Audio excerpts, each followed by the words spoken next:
Thank you. First of all, let me say this. Thank you, Ian. You know, the terrible speaker's fear is like getting up on stage and screwing around with getting your slides to actually project on the, monitor. And somehow all day long you've been screwing around with getting us online and just in front of everyone. Good on Yeah, you, is all I'm saying. it's kind of crazy, but this is the second year in a row where it's kind of worked, and I haven't expected it to be honest with you. So Yeah, so it far seems so good. And maybe next year will be the year it all goes south. But I haven't been here all day, but I have to say I've seen a few transitions and they've been very smooth. So good on you. thank you. Um, and so thanks. I want first before I get started, I'm going to get started in just a second. I want to say thanks to the whole community for having me here. I I feel like a visitor to Laravel, not a member of this whole neighborhood, but it's a treat for me to come. It's a community that has the culture of this community is really attractive. It's visible to me how positive this culture is, even for someone who's outside of it. So I just wanted to say thank you to all of you for having me. It's a pleasure to visit. My talk today is not technical. So of course it is about the real problems in computer programming. Because like I normally live in a different language. I write a lot of Ruby. I don't write much PHP. But I contend to you that the problems that we have in software, the things that we have in common are much bigger than the languages. The language is the easy part of dealing with people. My talk today is about that, about the human parts of programming. And I think the topic will be, I hope it will be as useful and interesting to you as it is to me. I say this to you, and I just complimented you on the kindness and culture of your community, but I have to say that I also then have to bring to your attention that we are not entirely happy. And that what I do now, I do it for many, many years, 30 years, I wrote code for a living, and now I travel and see different shops, and I teach how to write code. So I see team after team after team. Many times I dip in and out over the course of a year. And so I know that you are not entirely happy for two reasons. One is I see it. I see it on the ground when I go talk to people. The other reason I know that you're unhappy is because there is data about it. There's a study that came out last summer that they described, the authors whose names, sorry, I can't pronounce some of them, so I won't even try, but they describe it as on the distribution and causes of programmer unhappiness. And in this study, they took 500,000, they went to GitHub and they harvested 500,000 email addresses. And out of that, they randomly picked 33,000 some people. They sent them all a survey, 1,300 some people responded. And in that interaction, they devised, the authors of the study devised 219 separate codes for different kinds of unhappiness. And so once they identified those codes, they sent surveys back to all those people and asked them, which of these reasons causes you unhappiness? And they got back 2,280 references to code about, to the unhappiness code about, so the average was about 10 and a half references per code. But of course, unhappiness is not evenly distributed. And so here are the top 10. This is the top 10. Now, as you can see, the top 10 account for almost a third, 817 out of that 2,280 reported instances of unhappiness. The top 10 account for almost a third of the reasons we as programmers give for being unhappy. So just if you just glance through them, like being stuck is the number one cause. I found that surprising because I sort of enjoy the feeling of being stuck, but maybe everybody doesn't. Time pressure, for sure. Dealing with bad code, yeah, that sucks. Underperforming colleagues. Now, I found that sort of interesting. Like, I know the study was random, but if two people in a shop randomly got selected, I wondered if they would like point to each other, a circular firing squad kind of thing about unhappy, like they're making me unhappy.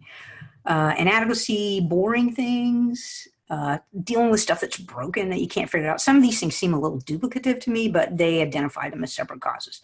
So there's the list. Now, notice that the authors of this study, they categorize some causes as being internal, like within the person, and other causes as being external. Now, so those are the ones they called internal. I totally agree that internal causes of unhappiness probably matter. That's a talk for another day. So I'm not talking about those things in this talk. And this number 6, I just found that confusing. Maybe it's me, right? But it seems like boring is a matter of state of mind. I wasn't really willing to believe that feeling bored was an external cause. So I'm here and I'm running this presentation. So I'm just going to nuke that one too. And so that leaves us with these 6, and they count for, I don't know, a fifth to a quarter of the reasons that we give as programmers for being unhappy. And if you look at them, they all there's an underlying root cause for all that where all these problems originate, and it's other people. Other people can be so annoying. I mean, you probably know for each of these here, let me jump back. For each of these things, if you're dealing with code that has that problem, you probably have some idea how to fix it, or some way that you think could have made things better. But the problem is that other people keep misbehaving, and then the pain rolls downhill to you. And it's hard to keep from feeling like if only they would behave the way you want them to behave, then everything would be better. And so so if you haven't been able to get other people to start behaving the way you want them to behave, the root problem then is a failure of persuasion. You are being insufficiently persuasive. And now is the time for me to confess that I have a degree in psychology, and that this is something from which one never recovers. That perspective has shaped the way I understand the world. And when I see humans who are unhappy because they can't come to an agreement about how to do things, what I see is failures of persuasion. And this makes me really sad. Like, this should not be a problem because we come hardwired to be persuadable. Early humans were weak and feeble, and they lived in a world that was dangerous and hard. And the groups of humans that were best at collaborating were more likely to live to reproduce. And so over time, evolution has selected in us a bunch of built-in getting along traits. We have many of these traits, and there's a ton of research about it. There's a bunch of different ways to examine the ways in which we are persuadable. And I'm going to go through 2 different perspectives on persuasion in the next 15 minutes. The first is a really famous book written by this guy. His name is Robert Cialdini, and he wrote this book, which is The Psychology of Persuasion. This book has sold, I have books. One of them is on the swag page. I have books. They are never going to sell. His book has sold 3 million copies and been translated into 30 languages. Like, this is inconceivable to the technical author. And so in this book, in The Psychology of Persuasion, he looks at all the research about persuasion and persuadability, and he uses all that data to derive 6 different rules about that really involve categories about ways to think about how people are persuadable. And I'm going to go through those 6 rules and give you a little example of each one. So the first rule is about reciprocity. This rule says, if I give you something or help you in any way, then you're obligated to return the favor. And it also states that you are obligated to accept my attempt to do you a favor. And this norm is so powerful that it allows me to give you something and then immediately ask for something in return. I don't have to wait for you to volunteer. And also, I can give you something and I can ask you for something back that's actually has more value than what I gave you. This rule is super interesting because it saddles you with a future obligation. And it makes perfect sense that we would have it, right? It's incredibly useful for survival. It means that I can give away food or shelter or a place by my fire without losing it. It won't disappear. Like, I can build a relationship with you without actually giving up anything because you'll have a reciprocal obligation to return it. I can be generous first and not fear that I'll get taken advantage of. This rule is so strong that it can easily be used against us. Now, those of you who are from the US and who are old enough may recognize that these 2 guys are Hare Krishnas. It was a religious sect, I guess. And in this photo, what they're doing is they're giving away, they're riding those bikes, they have flowers in the front basket. They're giving people flowers and then immediately asking for a donation. And so this was an extremely effective use of the reciprocity rule. The rule says you can't refuse the flower, and also that once you take the flower, you're obligated to give something back. And I'm old enough, I can distinctly remember sneaking around in airports in the US, trying to get down a concourse without running into one of these guys so that I could avoid being offered a flower. And then if I got caught and trapped, you'd have to take the flower. And then it was really hard not to give them some money.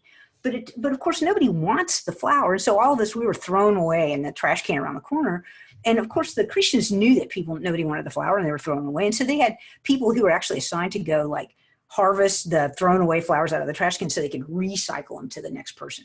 This technique raised a ton of money, but it was super annoying to people, so much so that the Port Authority in New York City brought a case against the Christians that went all the way to the Supreme Court in 1992, and it banned them from begging in airports. And so the reason you don't see this anymore was because it violated our sense of fairness about that rule so much that people went to a lot of trouble to keep it from happening. So that's rule number one, reciprocity. Rule number two is about consistency. We have a strong desire to appear to others to be consistent with our own self-image. This means if you commit in writing or out loud by saying it to a goal or an idea, you're more likely to honor that commitment. It also means that the more effort you make into that commitment, like it's harder to write something down than to just say it out loud. Like the more visible effort you make into the commitment, the more internal pressure you'll feel to act that way. And it turns out this has some really surprising consequences. It explains why it's easier to act your way into a new way of thinking than to think your way into a new way of acting. Like if you can make people behave, if you can get someone to agree to behave in a certain way, even if they don't like it or agree with it, it will tend to move their point of view to that. And that's because of the consistency rule. Just like reciprocity, this is a good rule, right? We work by believing that other people are going to be consistent, yet it can also be exploited. Here's an example of how it gets exploited. You know, those of you who are parents probably know this phenomena. Before the holidays, ads started running on the Saturday morning cartoons, and there's some new super cool popular toy. Your child asks you for that toy, and then you promise them you'll get it to them. But what you discover is that it's out of stock at every store. Every kid wants a toy. It's a cool new toy this season, but you can't actually buy it somewhere. So you look all over town for it. Eventually you give up. You buy something else. You give your kid a different thing for Christmas. And then after the holidays, those ads reappear, but now the toys are in stock everywhere. And so your kid sees the ad. They ask you for the toy. You tell them, I already got you Christmas. The kid says, you promised. And then the parents cave and buy the toy. And this happens because toy companies want to spread their sales out over a longer period of time, not just Christmas. And they tried a bunch of different mechanisms. They tried advertising and putting things on sale. Nothing works as well as this. Nothing works as well as enlisting your children to use the consistency rule against you so that they can get sales in December and sales again in January. Okay, Cialdini's third rule is something he calls social proof. And what social proof says is, if I'm uncertain about how to behave, I'll take my cue from others. I'll look around and see what other people are doing. If they're doing it, it must be okay for me to do it. If they're not doing it, it's probably a good idea for me to avoid it. I use this rule all the time. I'm a cyclist, and I can report that it is common to find, when on a long ride in a rural place, to find yourself in where there are no facilities, shall we say. And in that case, you're off in the woods, right? You're looking for a tree. And it's also oddly true that even if you're out in the countryside and you haven't seen anybody else for miles, as soon as you stop and walk off in the woods, cars start going by. And if your friends are a colorfully dressed group of cyclists standing by the road, every car that passes is going to turn and look in that direction, in your direction. And this can turn out to be uncomfortable for all concerned. However, it turns out it's super easy to preserve everyone's sensibilities. The social proof rule gives me absolute control over the direction of the gaze of passersby. All I have to do is get my friends who are standing by the road. When a car comes by, I get them to stare fixedly in the opposite direction. And you can watch what happens. The cars drive up, all the heads in the car turn, they look at the cyclist, and then all the heads turn again and look at the direction they're staring. That's social proof. In times of uncertainty, we take our cues from each other. That's half of them. The fourth rule is about authority. We defer to people who seem to have authority. If we think they know more than we do, we're more likely to accept what they say as a truth. Now, there's actually two kinds of authority. There's the kind that's denoted by folks in uniform, right? They call this command authority. Parents, teachers, judges, cops, like sometimes people just have a right because of their position to tell you what to do, to persuade you. There's also a thing that we use a lot more in tech. We use expert authority, which is just, we agree that some people know what they're doing and that when they tell us new ideas that we should try them, even if we don't understand them or are bad at them. An example of this, I learned TDD because someone I thought of as an expert said it was a good idea. I've written code for a long time, so TDD came fairly recent in my career, it feels like. And when I started doing TDD, initially, I was so bad at it that like one day I thought I was a really great programmer, and the next day my productivity dropped to 0. I couldn't write tests, and I couldn't write test first code. But I persevered despite the fact that it really hurt my productivity for a while because I believed that the experts were right, that they knew something I didn't know. They weren't wrong because I couldn't do it. I just wasn't good at it. And so deferring to authority is a way to outsource decisions, which in a case, and sometimes like in the case of TDD, was a great idea, but you can see how that could misuse, how that could go badly wrong. Okay, the next one, the second to the last rule, is about liking. If people like you, they're more likely to do as you ask. I know, duh. But this is just because we never think about liking. Like liking itself is an immensely powerful phenomena. It's just that it's so deeply embedded in our biology that it's hard to reflect on it. But why do we like people at all? And how do we pick who we like? I mean, I don't think amoeba have best friends, right? It's some uniquely human or uniquely higher species quality. And it turns out that we're inclined to like people who are similar to us if they look like us. And we're also inclined to like people with whom we've had prior positive interactions. So liking is linked, not surprisingly, to trust. And that goes back to reciprocity. We help those we like because we expect this to be reciprocated.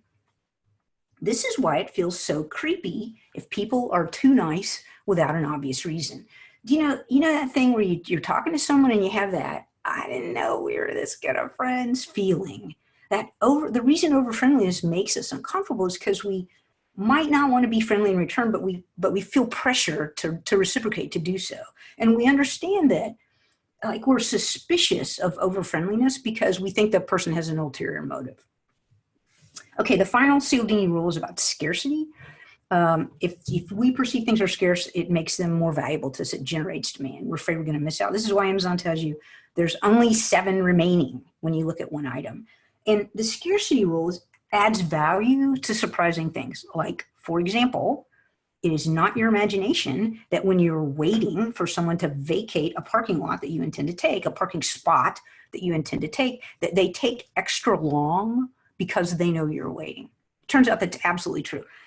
When you do research about this and you ask the people who are leaving in the car that's pulling out, if you ask them what they're doing, they'll tell you that they're hurrying. They're rushing because they know someone's waiting. But if you measure how long it takes them to actually vacate the parking lot, you'll find that they actually take they take longer. The only way to make them go even more slowly is to blow your horn if you're waiting. And in each case, what's happening is you're signaling how much value you place on the scarce thing. So if you wait, it gives it some value. If you blow your horn, it gives it more value. And it makes other people not want to give it up. This is the scarcity rule in action. And so there you go. That's Cialdini.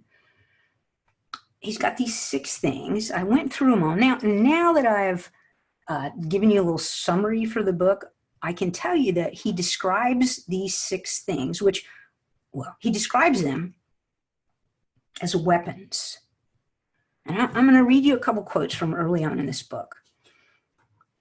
Their strength, He's talking about these as weapons of influence. Their strength is in the nearly mechanical process by which the power within these weapons can be activated and the consequent exploitability of this power by anyone who knows how to trigger them. Here's another quote. The great advantage is not only that they work, but also that they are virtually undetectable. Now, I hated this book. I hated it the whole way. These two quotes are from chapter 1, and I held off to not bias you. I held off till now to tell you. I mean, what Cialdini is talking about is taking hardwired stimulus leads to response qualities that maybe you could argue reflect the best of human nature and using them to in a non-transparent way, manipulate people. I don't want to think about the world being that way. I think I want things to be better than that. If you don't understand these rules, like you need to understand these rules, and you need to understand it's useful to know the ways in which they can be used against you, because otherwise you could never go buy a car. But I hate the idea of weaponizing these rules to manipulate people for advantage. And so, excuse me, so I went looking for another perspective. And I found this. From the days of black and white.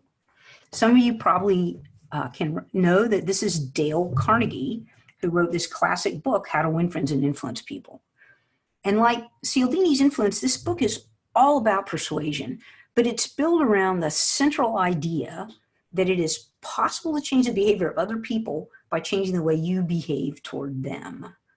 And so this notion of changing others by changing me, I like that idea better already. And so I had not read this book. You know, everybody's aware of it probably. I never had occasion to read it, but I'm really super glad I did. So I'm going to give you a tiny little book report on on Dale Carnegie. The book comes in 4 sections. There's 4 categories. Each category has, you know, he talks a bunch, and then at the end there's a summary. I'm just going to show you the summaries. I'm going to run through them 4 quickly. I'll just let the slides run and I'll chat a little bit over them. So the first category is how to make people like you. And there's 6 things in this category. And here they are. Names are so important. I meet a lot of new people. Sure, be a good listener. Be interested in them, make them feel important, and mean it. All right, so I can promise you, if you did those 6 things to me, I would like you. It would totally work. All right. His next category is about how to handle people. There's only 3 things in this category. Don't criticize. Be honest and sincere. Arouse in them an eager want. Okay. That would make them. It's all, you know, those things would bind back into liking to make it more persuadable. Here's his third category is how to win people over. This is the one that's more directly about persuasion. This is the longest one. So there's 12 different principles in this category. And as you read these, while I was reading this book, there was a point about here when I started feeling as if I was not a good enough person.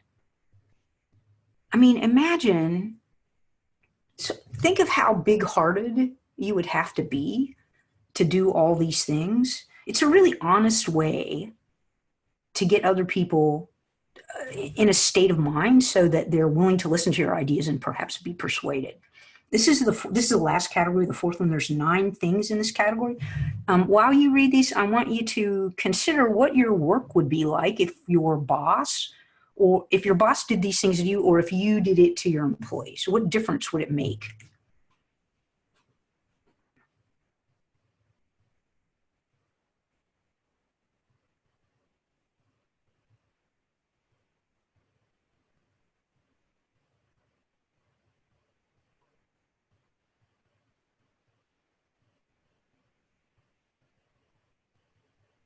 Cause for a little soul searching. Huh. This is my friend Sarah May. She had read this book. When I told her that I was reading, when I was reading Carnegie to put together this talk, she had read it and she offered me a 1-line synopsis. She said, "Act as if others are interesting, and you will eventually find them so." And that's about perfect, right? Because in Carnegie's world, it's not about them. It is not like persuading, getting other people to behave the way you want them to behave. It's not about making them be different. It's very definitely about you. And so there you go. This is what Carnegie says. Make them like you, be respectful, win them over, and lead. So, and his premise is if you want people to behave differently, you can start by changing yourself. All right, so 2 different takes on persuasion. Let me remind you where we came from. You're unhappy. It's because of other people. And it seems like we'd be happier if we could make them straighten up and fly right.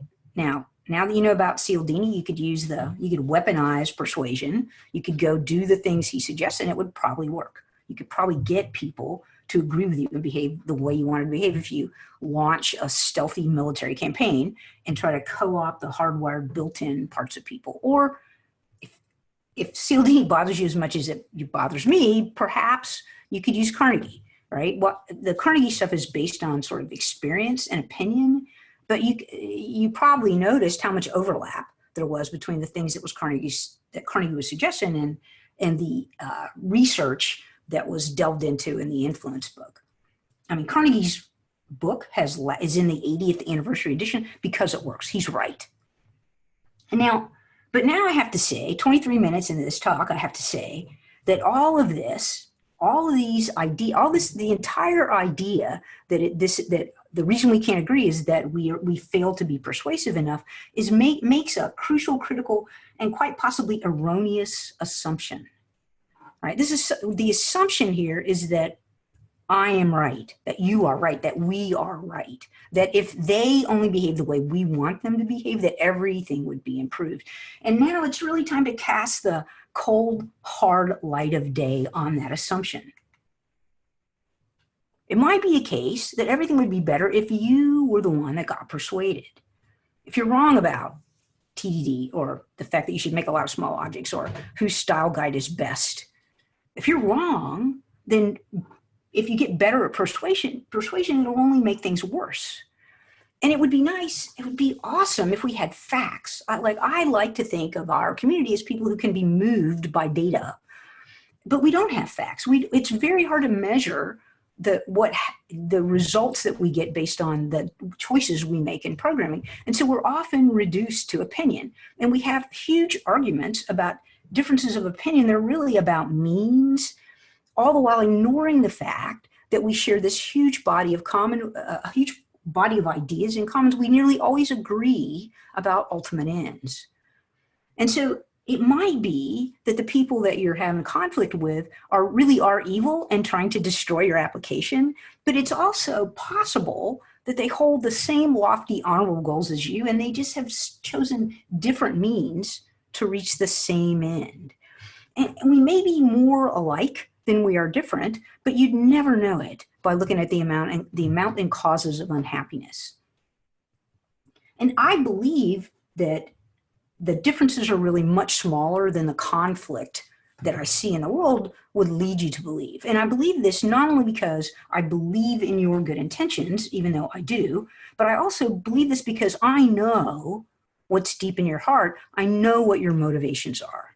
And I think if you understood their motivations, you'd be better equipped to forge agreements. So why is it that we do the things we do? And how can we motivate people to do work? And it turns out there's research about this. In 2010, a guy named Daniel Pink published this book. It's called Drive. He's got a really awesome TED Talk. I can recommend it to you. And so he worked at MIT in the US, and he did research where he had people memorize strings of numbers and word puzzles and do spatial puzzles, some physical tests like throwing balls through hoops, and he incentivized their performance. So he had 3 levels of award. You get a little bit of money if you were a low performer, you get a medium amount of money for medium performance, and you get a big amount of money for the best performers. When you think about it, this is how pay at work is supposed to be, right? The result, what he found when he tried to incentivize people with pay was that as long as the task he asked people to do involved only mechanical skill, the bonuses work just like you want. That high pay leads to high performance. But as soon as any task called for even rudimentary cognitive skill, larger rewards led to poorer performance. And this is not one of those psychology studies that no one can replicate. This has been replicated all over by people from many academic traditions and many political traditions, like economists, psychologists. Like this is a fact. This is a known fact in psychology. For simple, straightforward, if you do this, then you get that tasks, incentives works great. But if you need conceptual creative thinking, those they don't work as motivators. Now, I'm not saying money isn't a motivator. It is, but it's only if you don't have enough. Like if you don't pay people enough, they're not going to be motivated to work. But as soon as you pay enough to get money off the table, there are 3 other factors that lead to better performance and more satisfaction. And here they are. First motivator is that we want to be self-directed, the desire for autonomy. This is why children grow up and leave home. This is a hugely powerful drive. We want to be in control of our lives. The next motivator is we want to get better at stuff.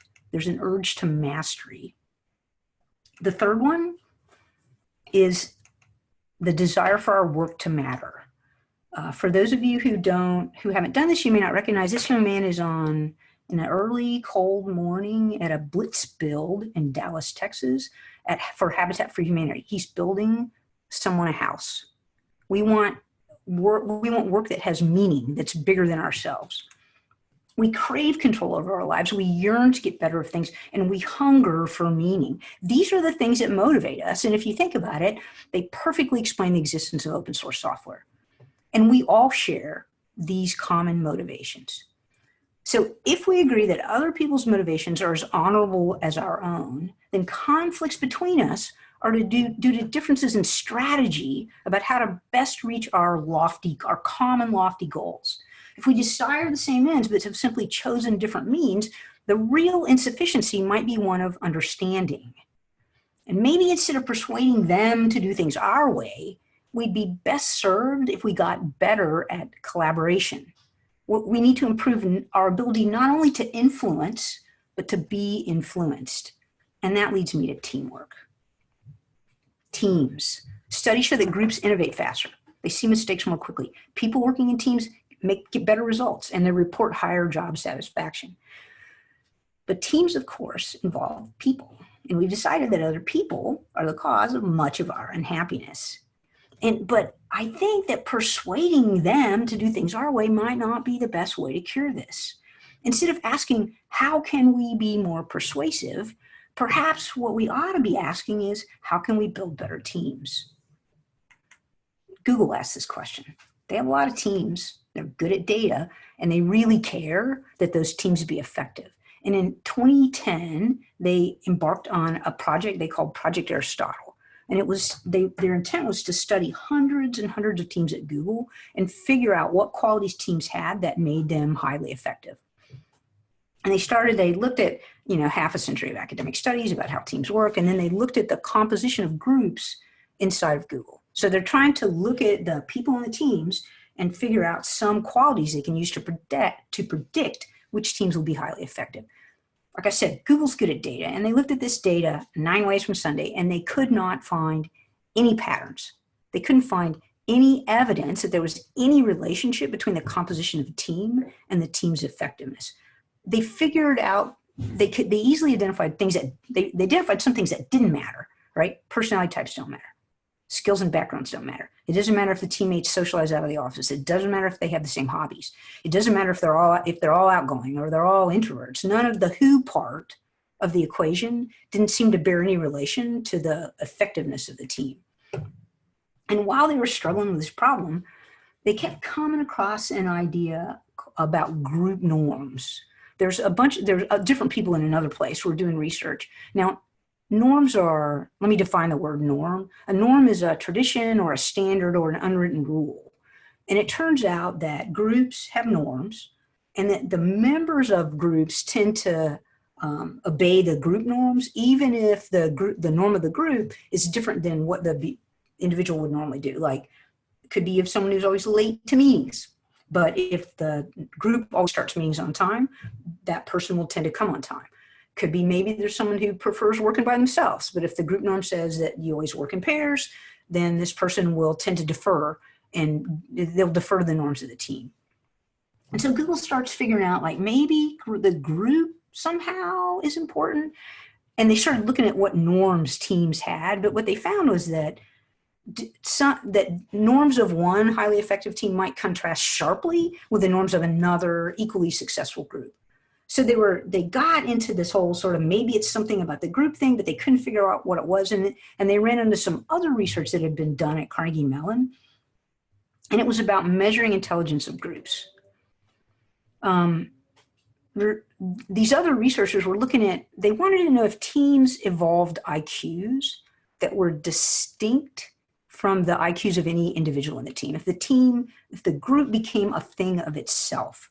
And so Google started looking at their teams along this emotional intelligence dimension, and they figured it out.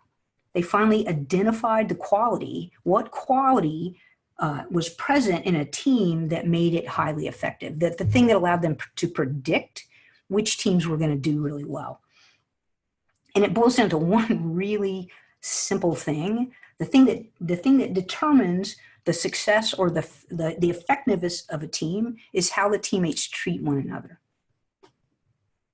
Specifically, Google noticed two behaviors that all good teams shared. First, for effective teams, the members of the team spoke roughly in the same proportion, which they called, of course, since they're psychologists, they called this equality and distribution of conversational turn taking. And all this means is, it doesn't mean that everybody speaks the same amount in every meeting, but here's a quote that explains it.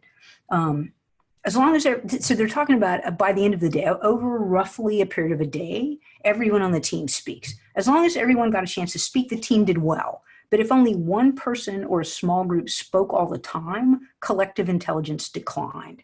So that's number one, everybody speaks. Second, the good teams all had high, what they call average social sensitivity. This is just a fancy way of saying the team members had committed to learning. They were good at telling how other people felt based on nonverbal cues. They could tell by listening to people's tone of voice or looking at their expressions. They could tell and cared about the feelings of other people. So within psychology, these two traits, conversational turn taking and average social sensitivity, they're aspects of something slightly larger, which is called psychological safety.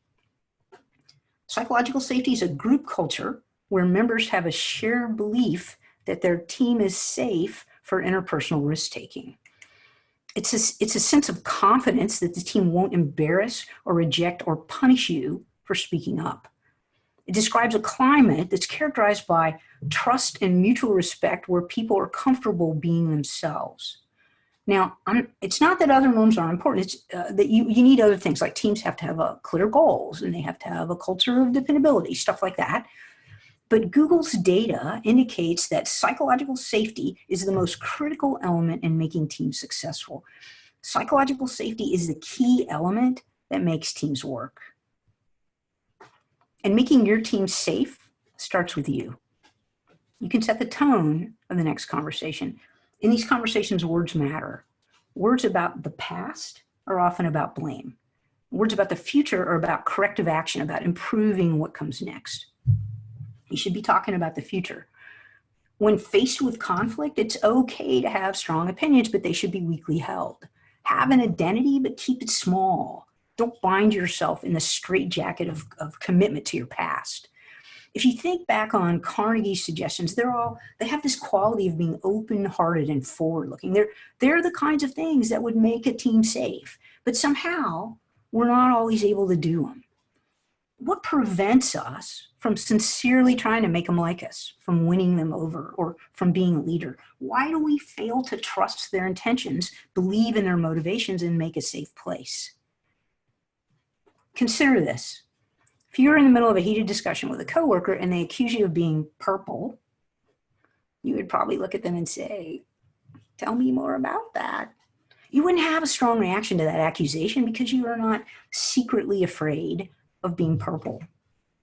You are not your code. You are not your past. You are not your parents, and you are not responsible for everything. And if you pop the "why can't we come to an agreement" stack all the way down, what lies there in the bottom of the well is fear. I know this because I'm afraid, and I'm confident that you are too. But I also know something else.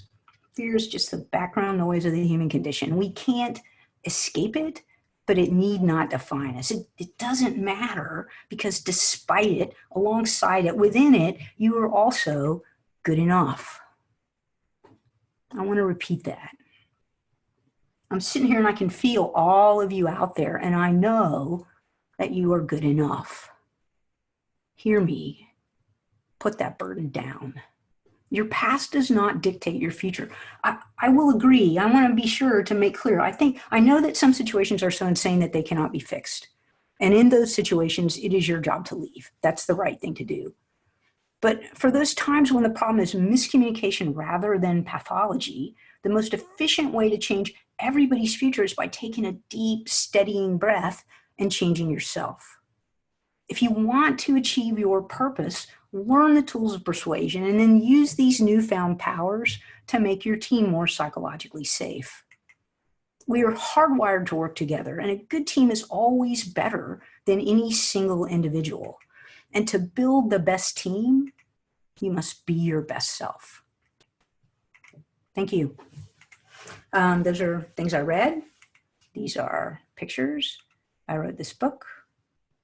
It's on sale in the swag thing. And this is me. I'm Sandi Metz. There's my Twitter handle. You can reach me there. I have that website. And that's it. Thank you so much. I appreciate your attention.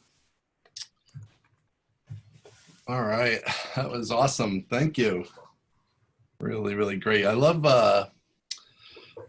just that whole thing. Like you sent me a article kind of about some of this stuff before we, you signed on, and it's like, so this plays such an important part of everybody's day-to-day job in software, and it's like nobody spends any time with it at all. It's just like, okay, like code is easy. Learning framework, learn the thing, Vue or React or whatever you're gonna do, and then all these things that make you successful at your job don't get any attention. Yeah, code is easy. Right. Code is easy. This is hard. Like if we could find a way to work together. And it's just, for me, it's a matter of like not being afraid of being wrong, right? Being open-hearted, not, it's like, it really is that, like, that feeling good enough is a challenge for all of us all the time. Well, I even think that good enough, it even applies to the code. Like the code is good enough. Yeah. Like, Yeah. It's so caught up in like the code has to be. Well, that whole you are not your code thing, that's super hard because it feels like my identity is so wrapped up in my code. Like, don't criticize my code. It's like my babies. Right. Exactly. And really, like a lot of times that time might be better spent in some other aspect than quadruple optimizing an element of the code or that sort of work. I mean, every time we choose to like quadruple optimize code, what we're saying, we don't think about the opportunity costs we're paying. Right. That is a declaration that nothing on the backlog is more important than me doing that. Right. And that's like, it put that way, it feels self-indulgent, doesn't it? Quadruple op. Yeah. But I mean, every now and then you got to do it, or else, of course, like you never get to have any fun. But mostly, we should be careful. And having that compassion, even like for the customers and different things, and not to balance it. Like in some ways, making your code better is good for the customers, but in other ways, you are like, what about the backlog? What about the other things that need to be done that they need done? And having that balance there. I mean, customers are, well, I shouldn't say this, but I will. Lambs to the slaughter, right? Like we are stewards of their money. Right. And there are lots of times when they're at our mercy about how to choose what best to do next for the business. Yeah, that is so true. It is. I mean, bless them, they don't know. Right. So it puts a burden on us to be their advocates. Yeah, there's a tremendous amount of trust there, especially in this, like consulting type engagement and things like that, where they're even more so than like a software product, where they're very often like, we don't know anything about this. We just need you to build a tool that does a thing we need. And like when you think about, like, I know we all, like, sometimes we feel like we need to be hating on the customers, right? And mostly that's because of miscommunication problems, right? Like we feel jerked around, but it's because we failed to understand. But if you think about from their point of view, like, boy, they're out on a limb. Right. And developers are not always like the communication. They're speaking a different language than the developers. So you have to have that compassion and take that time to make that connection. And be motivated. Carnegie techniques, perhaps, Yeah. to make that connection and keep a strong connection there. Yeah. All right, well, that was awesome.